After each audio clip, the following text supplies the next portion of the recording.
ঢাকাই চলচ্চিত্রের পরিচিত ও আলোচিত মুখ অর্চিতা স্পর্শিয়া আবারও নিজের কাজের ধরন ও ব্যক্তিগত জীবনযাপন নিয়ে খোলামেলা মন্তব্য করে আলোচনার কেন্দ্রে এসেছেন। শুরু থেকেই তিনি ক্যারিয়ারের সংখ্যার চেয়ে মানকে বেশি গুরুত্ব দিয়েছেন, এমনটাই বারবার উঠে এসেছে তার কথায়।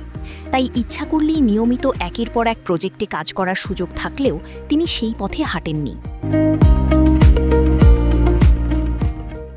সম্প্রতি একটি সাক্ষাৎকারে নিজের কাজ কম করার পেছনের কারণ ব্যাখ্যা করতে গিয়ে স্পর্শিয়া অকপটে বলেন, তিনি ইচ্ছাকৃতভাবেই কম কাজ বেছে নেন। এর পেছনে কোনো জটিলতা নয়, বরং তার ব্যক্তিগত স্বভাবই বড় কারণ। অভিনেত্রীর ভাষায়, আমি কম কাজ করি কারণ আমি খুবই অলস। এই সরল ও নির্ভেজাল স্বীকারোক্তি মুহূর্তেই ভক্তদের মধ্যে কৌতূহল এবং আলোচনার জন্ম দিয়েছে।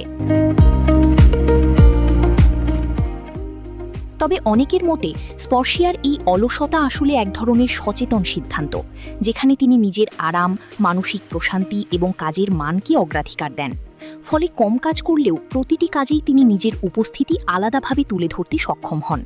তার এই ভিন্নধর্মী দৃষ্টিভঙ্গি তাকে অন্যদের থেকে আলাদা করে রেখেছে, আর সেটিই হয়তো তার জনপ্রিয়তার অন্যতম কারণ।